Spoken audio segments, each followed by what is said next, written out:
Zonja dhe zotrinj, ju përshëndes, mirë se vini në televizion informativ ku ndër të tjera ju ftoj të ndiqni.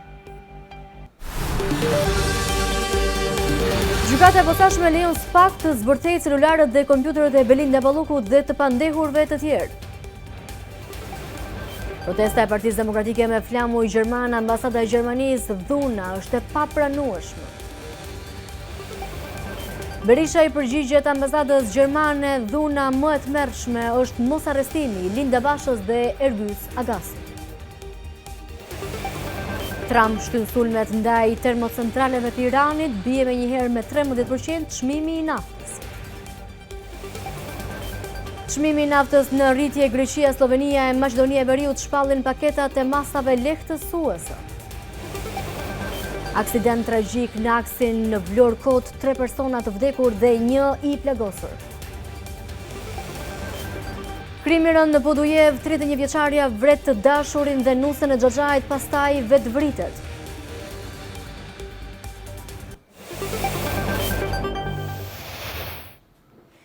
Do të njihemi tani më gjërësisht, gjykata e posaçme ka miratuar kërkesën e SPAK për të analizuar të dhënat nga celularët dhe pajisjet kompjuterike të njerëzve të besuar të ish zëvendës kryeministres Belinda Balluku dhe disa biznesmenëve. Të dhënat e nxjerra do analizohen në kuadër të hetimeve për përcaktimin e tenderave të rrugëve dhe unazës së madhe të Tiranës. Gjykata e posaçme përmes një vendimi të firmosur më 19 mars ka lejuar SPAK-un të kthyer të gjithë celularët dhe pajisjet kompjuterike të sekuestruara në kuadër të hetimeve që po kryhen ndaj ish zëvendës kryeministres dhe ish ministres së infrastrukturës Belinda Balluku. Në zbatim të vendimit të gjykatës kushtetuese, prokurorët e posaçëm janë drejtuar gjykatës për të lejuar zbërthimin e të gjitha pajisjeve që u janë marrë si personave nën hetim, sikurse janë ish kreu i autoritetit rrugor shqiptar Gentian Gjyli dhe ish administratori Kesh Eralde Lezi, por edhe të atyre në dieni në mesin e të cilëve janë biznesmenët Ilir Shtufi i kompanisë Nova Konstruksion, Arbër Abazi i kompanisë Alko Impex, si dhe pronarët e kompanive 2T apo Senka SHPK. Më herë zbërthimi i celularëve bëhej pa marrë miratimin e gjykatës, por nisur nga vendimi kushtetueses, u hap edhe praktika e re që prokurorët e SPAK janë të detyruar të kalojnë në çdo rast filtrin e gjykatës. Në rastin konkret, pasi ka marrë kërkesën e prokurorëve të posaçëm për të lejuar hapjen dhe aksesimin e pajisjeve, gjyqtari Erion Qela ka njoftuar palët dhe ka pranuar prapësimet e avokatëve të personave nën hetim dhe dieni, të cilët përmes memove kanë kërkuar që të lejohet marrja e të dhënave që lidhen me çështjen konkrete dhe jo të dhëna që mund të iniciojnë dosje apo hetime të tjera. Gjykatësi Erion Qela, pasi e ka shqyrtuar çështjen, ka miratuar marrjen e të gjitha të dhënave, duke argumentuar se përbëjnë interes për hetimin. Të dhënat që do të nxirren nga telefonët apo laptopët do të analizohen në harmoni me dhënat e tjera të dosjes Balluku. Ish zëvendës kryeministra dhe ish ministra e infrastrukturës dhe energjisë po hetohet për paracaktim të procedurave tenderuese të rrugëve në vlera miliona euro. Gjatë këqyrjes së telefonëve të Evis Berberit, ish kreu e autoritetit rrugor shqiptar i besuar i Ballukut, janë zbuluar mesazhe që sipas SPAK tregojnë se ish zëvendës kryeministra ka ndikuar në paracaktimin e kompanive fituese për tenderin për ndërtimin e tunelit të Llogaras dhe për të gjitha lotet e unazës së madhe të Tiranës. Po ndërsa gjyqtari i posaçëm Erion Qela i ka ndezur dritën jeshile SPAK në drejtim të hetimeve, me shumë interes pritet vendimi i gjykatës kushtetuese për çështjen e Evis Berberit, i cili kërkon papërdorshmërinë e të dhënave që janë siguruar nga zbërthimi i telefonëve të tij celular. Shpallja e vendimit për këtë çështje nga kushtetuesja u shtyp për shkak se një prej anëtarëve të saj ndodhej jashtë vendit. Seanca e radhës pritet të zhvillohet në datë 26 mars, e megjithëse do të ketë edhe një vendim lidhur me këtë çështje, që ndikon në mënyrë të drejtpërdrejtë në hetimet për dosjen Balluku.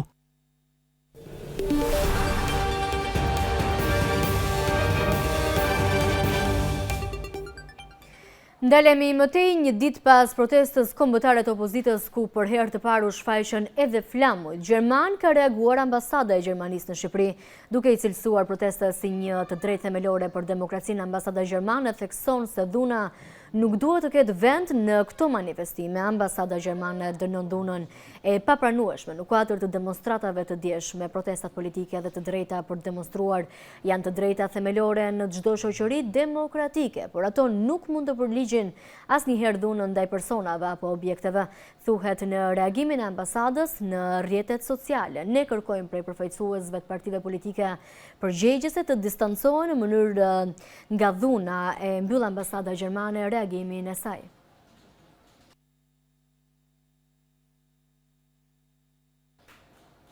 Kreu i Partisë Demokratike i përgjigjet ambasadës gjermane duke theksuar se dhunë më e tmerrshme është mos arrestimi i Linda Bashës dhe moskapja nga policia e Ergjys Agasit. Sipas tij, Shqipëria nuk do të ketë stabilitet sa ko regjimi Ramës do të jetë në këmbë.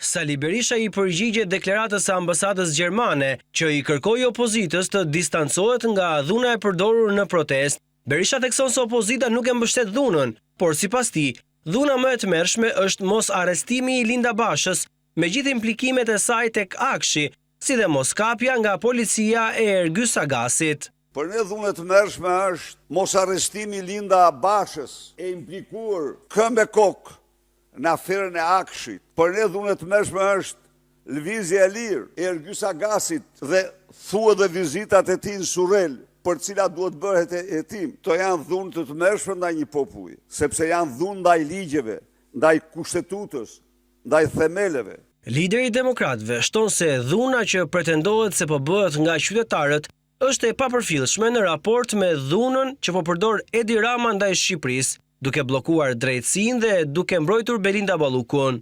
Mos harroni, në kushtet e një grushti shteti janë të ligjshme të gjitha mjetet, por ne qëndrojmë tek mjetet paqësore. Konsiderojmë dhunën më të madhe ndaj këtij populli marrjen e pushtetit të drejtësisë nga pushteti ekzekutiv. Kjo përbën një dhunë të tmerrshme kushtetuese. Për ne dhunë e tmerrshme ndaj këtij populli është Olta Xhaçka në parlament duke hedhur poshtë 2 herë urdhën e gjykatës kushtetuese. Për ne dhunë e tmerrshme ndaj këtij populli është bllokimi i drejtësisë për arrestimin e Lubi Ballukut për shkak të Edi Ramës. Berisha deklaron se nuk do të ketë më stabilitet në Shqipëri, sa ko regjimi i Ramës do të jetë në këmbë. Shqiptarët treguan dje se janë të pamposhtur nga kjo narkodiktaturë.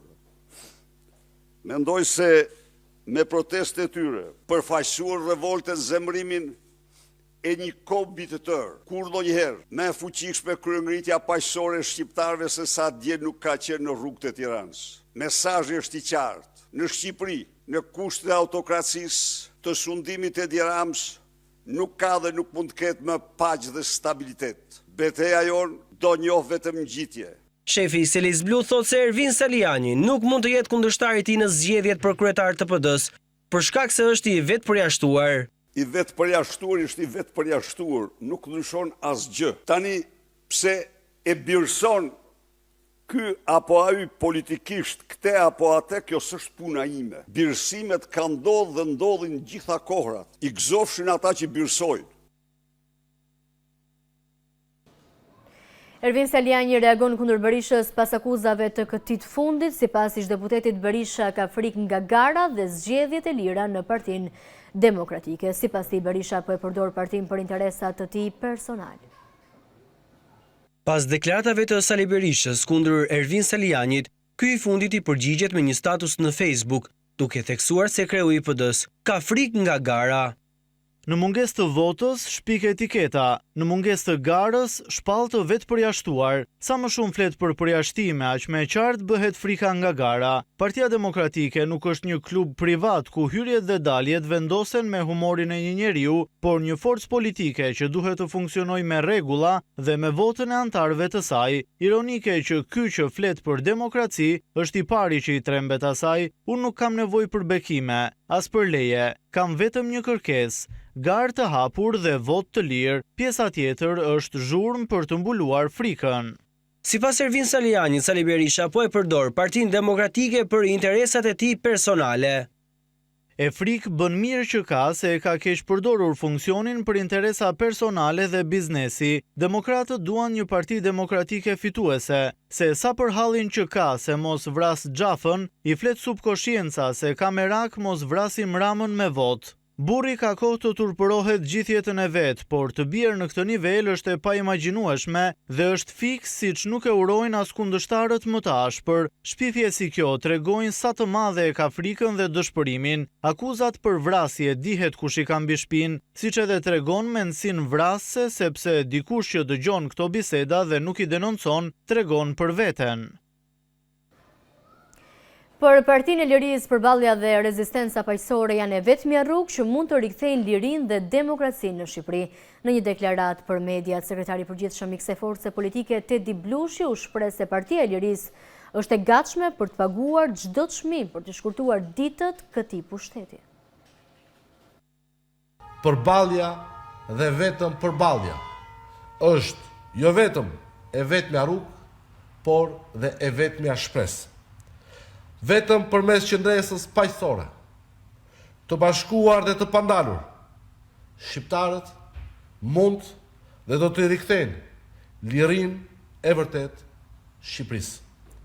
Partia e Lirisë, si partia më e agresuar nga narkodiktatura, presidenti i së cilës vijon të qëndrojë pa asnjë fakt dhe pa asnjë provë penale kundër tij, si i burgosur politik i Edi Ramës, është më e vendosur se kur për çdo sakrificë dhe për të paguar çdo çmim, derisa t'i shkurtojë jo ditët, por orët e mbetura këtij pushteti.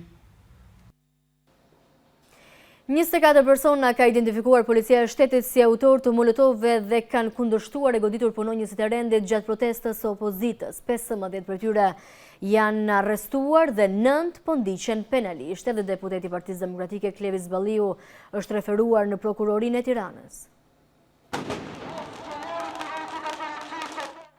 24 persona ka identifikuar policia e shtetit si autor të hedhjes së molotovëve dhe që kanë kundërshtuar e goditur punonjësit e policisë. 15 prej tyre janë arrestuar dhe 9 janë proceduar penalisht. Si pasojë e hedhjes së molotovëve dhe përplasjeve janë dëmtuar sipas policisë së shtetit 6 punonjës. Në njoftimin e policisë së shtetit thuhet se dëmtime ka pasur në disa godina ku është hedhur molotov.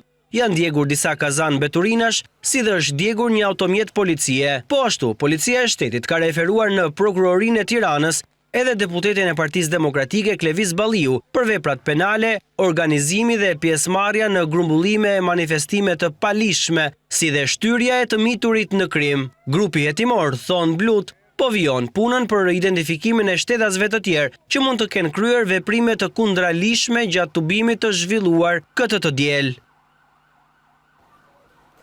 Avokati i popullit ka publikuar një raport paraprak mbi zhvillimin e protestës së opozitës një ditë më parë, ku thuhet se ka raportime për dhunë policore dhe mungesa protokollesh në përdorimin e gazit lotësjellës. Grupi i punës avokatit të popullit ka vizituar spitalet dhe komisariatet për të parë dhe intervistuar protestuesit dhe ndaluar apo të lënduar. Nga të dhënat paraprake, avokati i popullit sqaron se të paktën 12 persona në moshë madhore janë ndaluar, ndërsa 4 të mitur u lanë të lirë pas marrjes në pyetje. Në spitalin e traumës, ekipi i avokatit të popullit administroi ankesën e një protestuesi që raportoi ushtrim dhune nga ana e policisë për të cilin ka nisur hetimi i përkatës. Teksa inkurajon tubimet paqësore, avokati i popullit i bën thirrje forcave të rendit për vetëpërmbajtje dhe profesionalizëm pavarësisht dinamikës së protestës. Gjithashtu, avokati i popullit thekson domosdoshmërinë për transparencë mbi protokollet e përdorura nga policia për përshkallëzimin e forcës dhe përdorimin e mjeteve për shpërndarjen e turmave si gazi lotësjellës apo uji.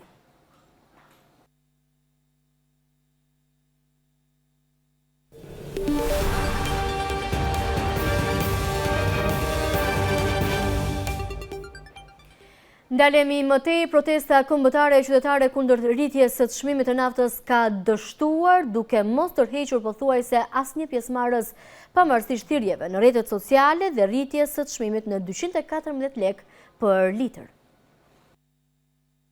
Protesta kombëtare e qytetare e thirrur në rrjetet sociale për rritjen e çmimit të naftës ka dështuar, pasi pjesëmarrja ishte fare minimale. Tubimi i paralajmëruar rreth orës 17:00 këtë të hënë në bulevardin Dëshmorë të Kombit para kryeministrisë.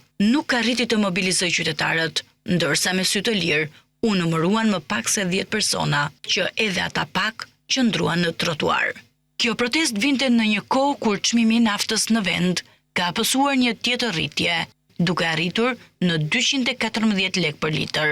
Rritja e çmimeve lidhet me zhvillimet e fundit ndërkombëtare si pasojë e luftës me Iranin.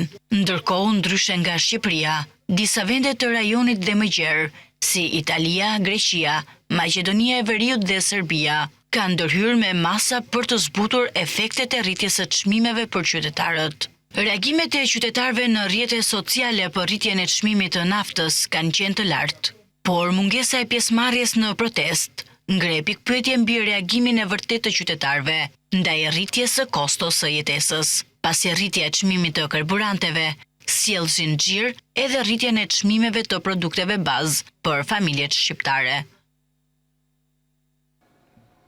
Presidenti Amerikan Donald Trump ka deklaruar së fundmi se ka dhënë udhëzime për të shtyrë çdo sulm ushtarak kundër termocentraleve iraniane për 5 ditë pas bisedimeve sipas tij produktive me Iranin.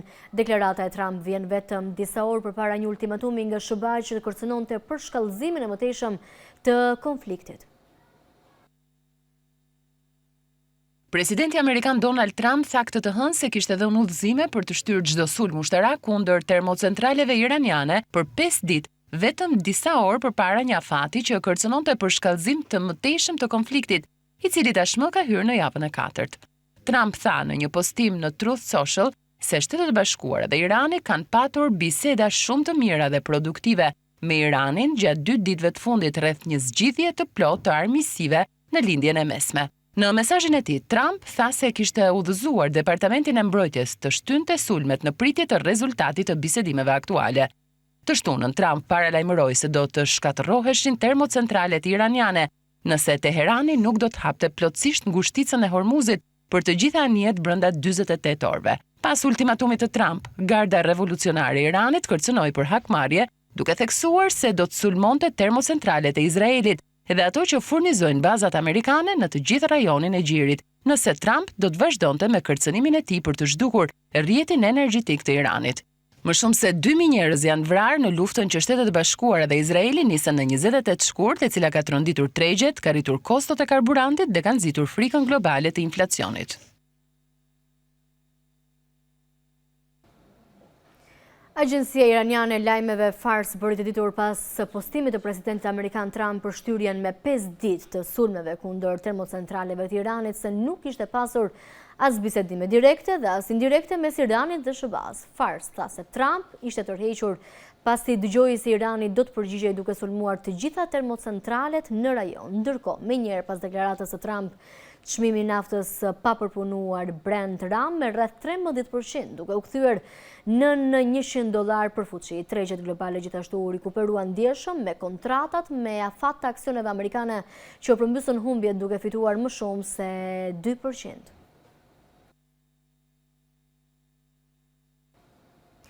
Greqia ka prezantuar një plan masash për të subvencionuar rritjen e çmimit të naftës për qytetarët dhe për bizneset, me një paketë që shkon deri në 300 milion euro për 2 muaj. Shteti grek do të ndihmojë qytetarët dhe fermerët me ndihmë direkte për të përballuar rritjen e çmimeve dhe për të mbrojtur konsumin.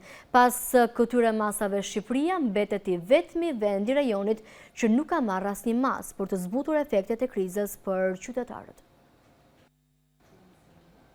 Kryeministri i Maqedonisë së Veriut Mickoski njoftoi sot se qeveria ka ulur taksën e vlerës së shtuar TVSH për benzinën dhe naftën nga 18 në 10%. Mickoski tha gazetarëve pas seancës së qeverisë se masa do të hyjë në fuqi në mesnatë të hënën më 23 mars dhe do të zgjas 2 javë dhe mund të zgjatet nëse është e nevojshme. Çmimet e karburanteve në Maqedoninë e Veriut konsiderohen tashmë ndër më të ultat në rajon. Sipas kësaj llogaritjeje, çmimi i benzinës shkon 1.37 deri 1.4 euro për litër dhe për naftën nga 1.52 deri në 1.55 euro për litër. Ky është padyshim çmimi më i ulët i karburantit në rajon, tha Mickoski, dhe ai theksoi se Maqedonia e Veriut, për shkak se ka çmimet më të ulta të karburantit në rajon, është nën presion nga qytetarët e vendeve fshinje që vinë dhe furnizohen me karburant. Slovenia ka kufizuar përkohësisht blerjet e karburantit për të përballuar mungesat e shkaktuara nga lufta e SBA-s dhe Izraelit kundër Iranit.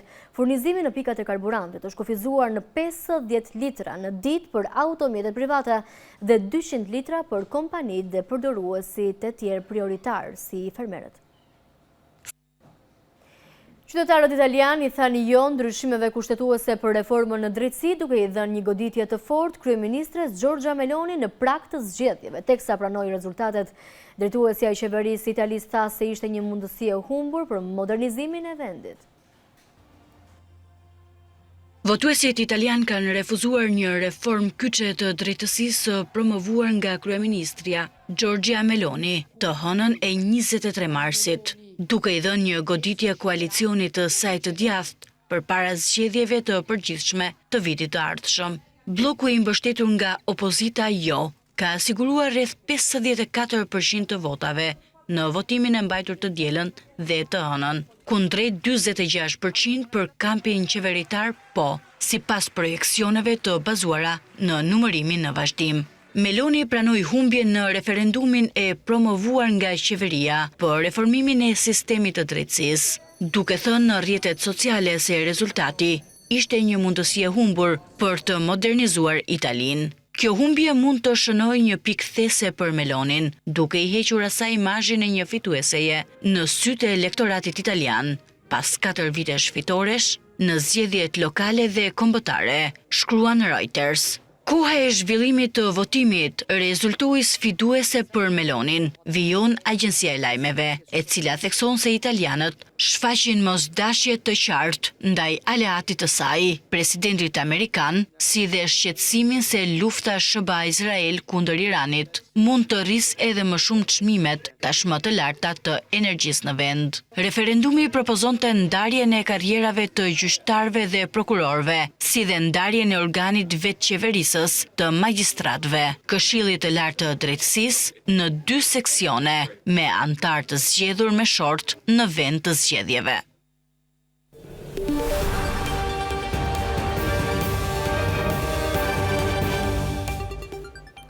Të ndalemi mëtej, një 31 vjeçare nga Podujeva ka vrarë marmëzjarri të dashurin e saj dhe nusen e Xhaxhait dhe më pas ka qelluar veten me të njëjtën armë. Sipas mediave të Kosovës, vajza ka qelluar fillimisht 45 vjeçaren pas një mosmarrëveshje dhe në gjendje të rënduar psikologjike ka shkuar në shtëpinë e familjares së saj, të cilën e ka mbajtur peng për disa orë dhe më pas e ka vrarë me armë. Pas kësaj vajza ka qelluar edhe veten dhe ka humbur jetën në spital. Një ngjarje rënd ka ndodhur në fshatin Majat të Podujevës, ku një 31 vjeçare ka vrarë me armëzjarri një 45 vjeçar dhe gruan e Xhaxhait të saj dhe më pas ka qelluar veten. Sipas mediave në Kosovë, autoria Ardita Gashi dhe viktima Ilyas Brahimi kanë pasur lidhje intime me njëri tjetrin. Çifti ndodhej në një periudhë krize dhe për këtë 31 vjeçaria e kishte ftuar në shtëpinë e saj për të sqaruar mosmarrëveshjet. Në momentin e ngjarjes së rënd, çifti ndodhej në makinën e 45 vjeçarit, aty ku dyshohet se Ardita Gashi e ka qelluar për vdekje. Kanë qenë familjarët e autorës 31 vjeçare, të cilët kanë zbuluar me detaje rrjedhën e ngjarjes së rënd. Sipas tyre, pasi vajza qelloi 45 vjeçarin brenda në automjetin e tij, ka hyrë në shtëpinë e nusës së Xhaxhait të saj, aty ku fillimisht e ka mbajtur peng për disa orë dhe më pas e ka qelluar me armëzjarri. Pas kësaj, ajo është vetë plagosur, sipas familjarëve. Në momentin kur 73 vjeçaria Miradie Gashi është mbajtur brenda në shtëpi, ka qenë edhe nusja e djalit të saj bashkë me fëmijët. Autoria dhe 73 vjeçaria janë dërguar në spital me shenja jete, por kanë ndërruar jetë para ditën e kësaj të hëne për shkak të plagëve të rënda. Për familjarët, motivet që e shtyn 31 vjeçaren drejt këtij akti të rënd mbeten të paqarta, sepse sipas tyre, të dyja familjet kishin raporte të mira me njëra tjetrën. Prokuroria e Prishtinës po vjen hetimet për zbardhjen e plotë të ngjarjes së rënd që përfundoi me 3 viktima. Një 42 vjeçar është vënë në prangat e policisë së Kavajës pasi plagosi me armëzjarri një 39 vjeçar mbrëmjen e djeshme. Sipas policisë, rreth orës 20:30, 2 persona janë përfshirë në një konflikt për motive banale, ndërsa pas plagosjes autori është larguar nga vendngjarja. Autori është identifikuar dhe vënë në pranga në Durrës 3 orë pas ngjarjes, ndërsa bashkë me të është arrestuar edhe një 35 vjeçar që ndihmoi të largohej me automjet pas ngjarjes. 39 vjeçari po merr mjekim në spital, fatmirësisht jashtë rrezikut për jetën. Policia ka sekuestruar armën e zjarrit pistolet që u përdor në ngjarje, ndërkohë që materialet procedurale do t'i kalojnë prokurorisë së Durrësit për veprime të mëtejshme.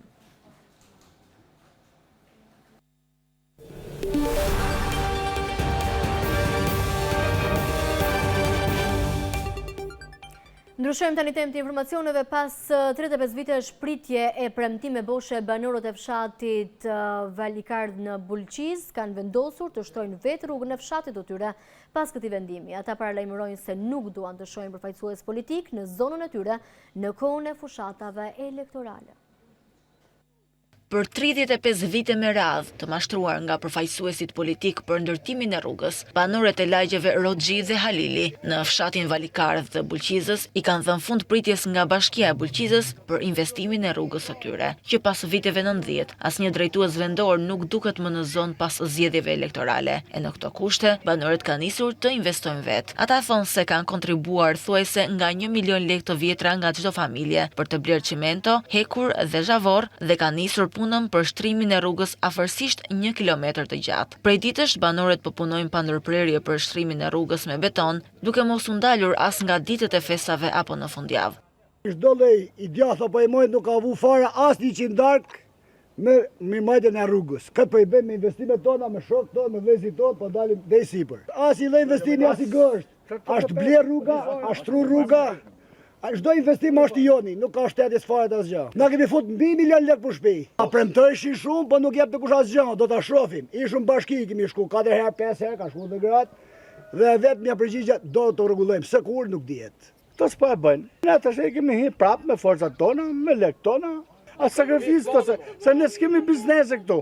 Ne jemi na ana e shafshalagje jemi na. Ne jemi cop. Problemi pas rrugën qysh në 91-shin, kur habdemacia. Premtime, mas premtimesh. Pret s'ka, ma në fund venosëm me bo vetë çdo lloj pune me lekë tona. Si lagje herë s'bat laf. Në me thonë, filoni është demokrat, jo, socialista. Festimi i shku një 3 herë në zyrë, gratë, bili kanë shku grupume, edhe ka thonë po, inë në projekt, na bili kërkum thjesht beton edhe çiment. Murin do të bëjmë ne, si lagje. Që mësë nga këmë fort nga fondet. S'kemi nesër, edhe venosëm me forca tona, kush ma shumë, kush ma pak, mi dhonë paka shumë drejtin punës. Shtetis po investo kërkuni, shko të bashkia, po kërkeja sa si zhjon, edhe si të bëjmë të shëna, gjithë jemi të dalë kë rruga, të punu. Banorët e këtyre lagjeve kërkojnë që asnjë përfaqësues politik të mos ju shkojë më për fushat elektorale apo t'ju kërkojë votën, pasi thonë se janë mashtruar prej tyre për 35 vite me radhë e në fund investimin e kanë bërë vetë. Rruga e fshatit Rëmbejnë në Pogradec që lidh lagjen me pjesën tjetër të fshatit është shembur pa kohë pasi u bën investime. Gjysma e trupit të rrugës është shembur duke u shndërruar në rrezik për drejtuesit e mjeteve. Vetëm pak kohë pas përfundimit të investimit për rehabilitimin e saj, rruga e fshatit Rëmbejnë të Buçimasit në Pogradec, që lidh lagjet me pjesën tjetër të fshatit, ka shfaqur dëmtime të dukshme duke rrezikuar izolimin e banorëve. Të shqetësuar për këtë situatë, banorët shprehen se rruga është ndërtuar me cilësi të dobët, duke sjellë rrezikshmëri të lartë për automjetet që qarkullojnë dhe fëmijët, sepse gjysma e trupit të rrugës është shembur. Po thuaj se një vit në bearën e parube. Oho, dashkë juve tha punë tha. Shoqë që e bëjmë e kaq tha dashkë të tjera. Shumë e rrezikshme vëlla. Kur del makina tonën e me flam, hyj me flam dalin. Në dimër kur atë vora, makina më shqen neve makina fluturoi në lumët. Vini ekra i thamë që në fund e këtu, se kemi fëmijë. Situata ka qenë problematike prej disa muajsh, ndërkohë që rrëshqitja e rrugës po thellohet gjithnjë më shumë. E keqja më e madhe është atje tash. Atje do bëhet një aksident, gjërë të vdesë njeri, sa herë që u vinte lumi që u barë këto demet, i shkrojt adet ati një dangullit, të ato herë. Bile ne su gëzuam do të shqyqy që u bërë, se kjo kështë mbi 30 vit, këte si shte vëndohë fare. Su gëzuam do të asë viti. Më parë ishte më pak, po ta shiko shta shika i kure dhe asë 1 metrë. Sistemimi dhe rehabilitimi i rrugëve në njësinë administrative Buçimas është realizuar nga kompania Rej SHPK dhe ka kushtuar rreth 800 milion lekë. Megjithatë, siç duket, problematikat në këto rrugë janë tashmë të dukshme. Rritja e çmimit të naftës ka shkaktuar rritjen e kostove në sektorin e bujqësisë nga 15 në 16.000 lekë të vjetra, plugmimi i një dynëm tokë ka shkuar në 20 deri në 22.000 lekë. Përveç rritjes së kostove për çmimit të lartë të naftës, fermerët e Lushnjës po përballen edhe me mungesën e shitjes së prodhimeve. Përballë kësaj situate, ata kërkojnë ndihmë urgjente nga shteti. Rritja e menjëhershme e çmimit të naftës ka goditur rënd sektorin e bujqësisë. Çmimi i lartë i naftës ka rritur kostot e të gjitha shërbimeve në kulturat bujqësore, duke nisur nga plugimi. Një dynym nga 15 deri në 16.000 lekë të vjetra ka shkuar nga 20 deri në 22.000 lekë të vjetra, e më pas frezimi, mbjellja, kultivimi, spërkatja dhe korrja. Rritja e çmimit të karburanteve përveç të tjerave ka ndikuar edhe në rritjen e kostove të transportit të produkteve drejt rregjeve, çka është reflektuar në tregun e pakicës. Janë rritë çmimet e nitrateve, pleret kimike, për faqen e zez. Nuk mund me ble dot, ai nga ditë për rrit çmim. Këto ullin kam vite që i kam mjellur me lloj sakrificash, edhe nuk u hedh dot plehrat tash se nuk i blej dot. Punëtorin se marr dot, sepse punëtori s'ka fuqi punëtore. Edhe për këto hallet që ka bujqësia, është vetëm shteti rregullator. Shteti se ka mene fare ke ne. Momentalisht bujqësia është katastrofë. 20.000 lekë është një dylym plugim. 18 është një dylym frezë. 30.000 lekë është një ditë punëtori. E bëjmë prodhimi, po nuk shitet. Ajo është problemi. Laga nuk ka pas çmim fare. Po të kishe pas çmim nuk do ngelesh te toka ajo, nuk do frezohesh. Nuk e dim se çfarë zgjasin. Inshallah na hulin e çik në taks në gjese, po që kështu ne jemi drejt falimentimit. Në kushtet e rritjes së kostove të prodhimit për fermerët, ata kërkojnë ndërhyrje nga ana e shtetit për të mos çuar 60% të fermerëve të vegjël drejt falimentimit.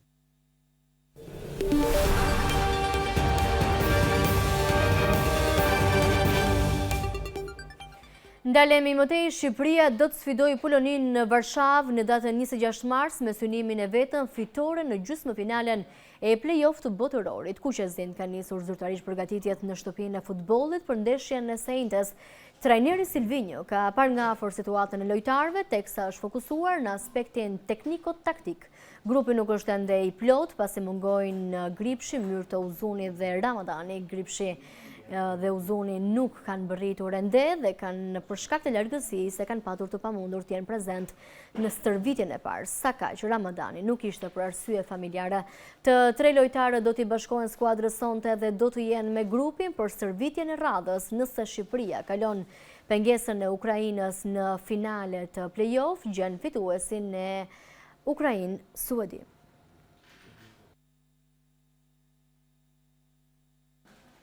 Ishte kjo gjithçka e përgatitur për këtë edicion informativ, teksa për të tjera zhvillime ju ftoj të ndiqni faqen e balkanu.com për informacione nga vendi, rajoni dhe bota. Bashkë më takofshim.